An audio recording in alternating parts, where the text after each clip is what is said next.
अस्सलाम वालेकुम स्टूडेंट्स। तो स्टूडेंट्स आज हम chapter number 17 coordination and control lecture number 2 start करने लगे हैं।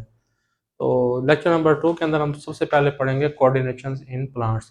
तो जैसा कि इंसानों के अंदर भी कोई कोऑर्डिनेशन सिस्टम्स है, इसी तरह प्लांट्स के अंदर भी एक कोऑर्डिनेशन सिस्टम है। प्लांट्स के अंदर लोकोमोशन नहीं शो करते। Plants they are the sessile, वो सेसाइल है, एक ही जगह पर साकिन होते हैं, लेकिन उनके डिफरेंशियल पार्ट जो होते हैं डिफरेंट साइड्स के अंदर ग्रो करते हैं एक फिक्स एक्सिस के गिर्द। तो प्लांट्स में और एनिमल्स में सिर्फ जो मेजर जो डिफरेंस है, प्लांट्स हमेशा अपना रिस्पॉन्स डिले शो करते हैं, लेकिन जो एनिमल्स जो होते हैं अपना रिस्पॉन्स वो रैंडम फास्टली शो करते हैं। उसकी वजह क्या होती है? उसमें ये है कि उनके अंदर प्रॉपर तौर पर क्या है, एक नर्वस सिस्टम मौजूद है। तो जैसा हमने एक पहला पॉइंट लिखा भी है कि plants they show the slow slow coordination because do not have the central nervous system. इनके पास सेंट्रल नर्वस सिस्टम जो है वो ऐसा कोई भी निज़ाम मौजूद नहीं होता।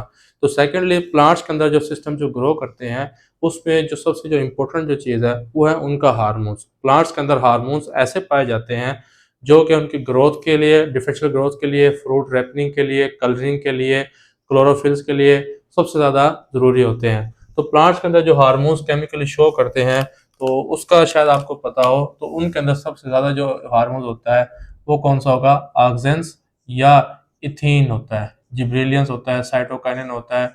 ये वो हार्मोन्स हैं जो कि पौधों के अंदर उसका रिस्पॉन्स शो करने में उसकी हेल्प करते हैं। इसके अलावा कहता है प्लांट्स के अंदर जो हार्मोनल जो इफेक्ट होता है वो क्लोरोफिल से फिर वो क्या करते हैं, sites of photosynthesis. Site of photosynthesis के बाद जो चीज़ बनती है फिर वो जाके उन पौधों के जो टारगेट सेल्स होते हैं उन्हें अटैक करती है, उन्हें क्या करती है, उनको रिस्पॉन्स शो करने में हेल्प देती है। तो इसके अलावा वो ट्रेजेक्टरी वगैरह भी उनकी कायम करती है। इसके अलावा कहता है प्लांट जो होंगे वो डिले रिस्पॉन्स तो शो करते हैं, लेकिन कहता है कि इनके अंदर प्लांट रिस्पॉन्स जो डिले शो करते हैं उसकी वजह क्या होती है? हार्मोन्स।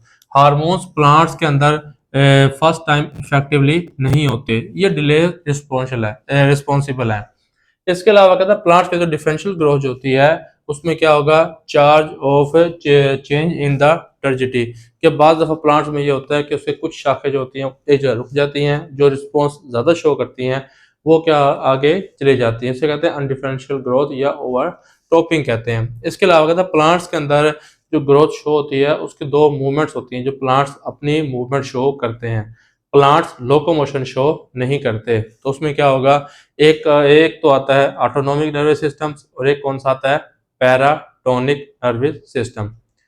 ऑटोनॉमिक भी आप पढ़ चुके हैं, पैराटोनिक भी आप पढ़ चुके हैं chapter number 16 sports and movement के अंदर। तो उसके अलावा कहता है कि इनके अंदर जो कुछ प्लांट्स होते हैं वो रिस्पॉन्स शो करते हैं स्ट्रेस कंडीशन में। जब प्लांट स्ट्रेस कंडीशन में होता है वो अपनी बका के लिए कुछ रिस्पॉन्सेस शो करता है। अब वो उसमें हो सकता है कि आप उस पौधे को वाटर प्रोवाइड ना करें, उसको पानी ना दें, उसको मिनरल ना दें, उसको कार्बन डाइऑक्साइड ना दें। जैसा लिखा भी हुआ, low availability of water and CO2, light, temperatures and minerals. अगर आप इसमें से एक चीज़ भी कम कर देते हैं तो प्लांट्स क्या होगा? स्ट्रेस में आ जाएगा। बाज़ दफ़ा प्लांट्स की जो बॉडी जो है वो फ्रूट नहीं बनाती, तो फ्रूट बनाने के लिए क्या करते हैं? उसे हम वाटर प्रोवाइड नहीं करते। जब वाटर नहीं करेंगे तो प्लांट्स अपनी बका के लिए जो उसके पास रिड्यूसिंग फोर्स मौजूद होती है, जो प्लांट्स इस्तेमाल नहीं कर सकता, उसे वो फ्रूट के अंदर कन्वर्ट करना शुरू कर देता है अपनी बका को, अपने आप को बचाने के लिए। उसके बाद क्या होगा? आप उसे पानी देते हैं और फिर दोबारा प्लांट जो होता है स्ट्रेस से निकल आता है और प्लांट्स का जो फ्रूट जो होता है वो भी क्या हो जाएगा? बनना स्टार्ट हो जाएगा। तो प्लांट्स के अंदर इन चीज़ों की अवेलेबिलिटी की वजह से क्या होगा? पौधा जो होगा वो स्ट्रेस में आता है। स्ट्रेस में आने की उसकी तीन कंडीशन होती है। एक को आप नाम देते हैं इट्यूलेशन, एक को आप नाम देते हैं क्लोरोसिस और एक को आप नाम देते हैं फोटो रेस्पाइरेशन।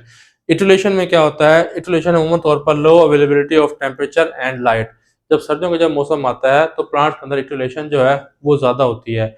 उससे क्या होता है? टेम्परेचर लो होने की वजह से क्लोरोफिल जो होता है वो फूड नहीं बनाता, जिसकी वजह से पत्तों के अंदर जो कलर जो होगा क्लोरोफिल वो डेड हो जाता है उसके अंदर मौजूद रीजनिंग की वजह से जो उसके अंदर मौजूद है। उससे क्या होगा फिर? उनके अंदर के पौधे के जो कलर जो होंगे उसका जो स्टेम्स जो होगा वो वीक हो जाता है। इसके अलावा उसके जो पत्ते जो होंगे वो पेल येलो होते हैं और क्या जगह रिड्यूसिंग लीफ, आखिरकार जो पौधा जो होगा वो अपने पत्तों को गिरा देगा। एक चीज। सेकंड जो चीज जो आती है उसे कहते हैं क्लोरोसिस। क्लोरोसिस कहते हैं कि ऐसे प्लांट्स जिनके अंदर क्लोरोफिल मौजूद हो लेकिन वर्क ना करता हो, उसकी वजह होती है due to the deficiency of magnesium. Magnesium जो होता है किसी भी प्लांट्स के अंदर क्लोरोफिल का सबसे जो मेन कंपोनेंट जो होता है वो कौन सा होगा? मैग्नीशियम। जब पौधों के अंदर मैग्नीशियम का लेवल डाउन होता है, क्लोरोफिल के मॉलिक्यूल प्रॉपर नहीं होते, तो उसकी वजह से पत्ते क्या होता है? येलो। और फिर उसमें भी क्या होता है? क्लोरोसिस की वजह से पत्ते जो होते हैं वो पौधों से गिर जाते हैं। सेकंड लेता है फोटो रेस्पिरेशन। फोटो रेस्पिरेशन एक ऐसा मेथड है जो प्लांट्स के अंदर सबसे इंपॉर्टेंट है। फोटो रेस्पिरेशन हमेशा नाइट में होगा जब सूरज की अवेलेबिलिटी नहीं होगी। बाद में जब फोटोसिंथेसिस जो होगा उसमें ये होगा कि पौधे जो हैं वो दो चीजों को ट्रैप करते हैं। पौधे क्या होगा? दो चीजों को ट्रैप करते हैं, एक कार्बन डाइऑक्साइड को और एक किसको करते हैं? ऑक्सीजन को। जब दिन का टाइम होगा तो पौधे जो हैं वो कार्बन डाइऑक्साइड को ट्रैप करते हैं। इसके अलावा कुछ प्लांट्स ऐसे होते हैं जो कि जब नाइट का टाइम आता है, डार्क एक्शन जब आता है तो वो ऑक्सीजन को ट्रैप करते हैं। तो फोटो रेस्पिरेशन जो अब इनके अंदर एक खास किस्म का एंजाइम होता है, उस एंजाइम को आप नाम देते हैं किस चीज का? Rubisco enzyme. रूबिस्को एंजाइम एक ऐसा एंजाइम है जो फिक्सिंग करता है। अगर डे टाइम है, अगर आपके पास डे टाइम है तो वो फिक्सिंग करेगा CO2 कार्बन डाइऑक्साइड की। अगर नाइट का टाइम है तो फिक्सिंग करता है किस चीज की? ऑक्सीजन की। अगर ये चीज लंबा अरसा चलती रहे तो उससे उसकी जो ATP की जो यील्ड होती है वो भी कम हो जाती है और उसके अलावा पौधे के अंदर खुराक की भी कमी आ जाती है। प्लांट्स, कुछ प्लांट्स में ऐसा भी होता है कि प्लांट्स के ऊपर कुछ काजिंग एजेंट्स होते हैं जो डिजीजेस काज करते हैं। तो जो काजिंग एजेंट डिजीजेस काज है वो तीन चीजें ही है। पैथोजेंस, जैसे आप कह दें बैक्टीरिया हो गया, वायरस हो गया, फंगी हो गया। तो इनके जो अटैक जो होते हैं उन पौधों को डिस्ट्रॉय कर देते हैं, उन्हें खत्म कर देते हैं। तो सबसे पहले जो हमारे पास जो पौधे का जो स्ट्रेस है उसे कहते हैं प्लांट्स कैंकर्स। प्लांट्स कैंकर्स ऐसे होते हैं कि उसके जो प्लांट्स जहाँ पर मौजूद होता है उसके गिर्द एक कॉर्टेक्स होती है। क्या होगा? कॉर्टेक्स। उसी कॉर्टेक्स के साथ ही वो क्या बनाते हैं? कुछ टिश्यूज बनाते हैं, उन्हें कहते हैं सेल डेथ। उसके गिर्द एक रिंग शेप के अंदर वो सेल क्या कर लेते हैं? उन्हें बना लेते हैं और उसके ऊपर एक नेक्रोटिक लीजन बना लेते हैं, एक खास लेयर बना लेते हैं, कैलस फॉर्मेशन कर लेते हैं। इसकी वजह से क्या होगा कि वो हिस्सा सारा क्या हो जाता है? डेड हो जाता है। ठीक है। उसके बाद सेकंड जो आता है प्लांट्स ट्यूमर्स। जैसे इंसानों में ट्यूमर्स होते हैं, प्लांट्स में भी इसी तरह कुछ ट्यूमर्स होते हैं। तो उन ट्यूमर्स की वजह से क्या होता है कि उनके अंदर अनडिफरेंशियल मास जो होता है वो बनना शुरू हो जाता है। तो वो पौधों के लिए क्या होता है? उनकी बका के लिए खतरनाक साबित हो सकता है। इसके अलावा कहते हैं कुछ पौधों के ऊपर गाल्स बनते हैं। गाल्स कहते हैं, तो गाल्स हमेशा पौधों में तब बनते हैं जब उन पौधों के ऊपर क्या होगा? कोई भी कट लग जाए। जब उन पौधों के ऊपर कोई कट लग जाता है तो उस कट लगने की वजह से क्या होगा कि उनकी जो ग्रोथ जो होती है वहां से रुक जाती है और गम्स जो होता है वो बाहर आना शुरू हो जाते हैं। लेकिन वक्त गुजरने के साथ साथ उसमें क्या होगा कि उस कट के ऊपर एक मैस आके जमा होना शुरू हो जाएगा। लेकिन उसमें जो अटैक्स हो सकते हैं उस टाइम बीमारी पौधों के अंदर, वो टाइम बैक्टीरियम का भी हो सकता है, वायरल का भी हो सकता है और फंगी का भी हो सकता है। उसके बाद कहता है कि जो कैलसिस जो होते हैं वो होती है पौधों के अंदर माइटोसिस की वजह से।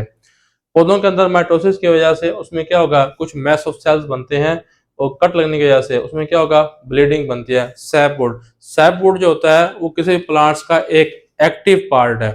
एक्टिव पार्ट से क्या होगा कि जो टिश्यू एक्टिव होंगे, प्लांट्स के दो होते हैं, एक एक्टिव होता है और एक होता है इनएक्टिव।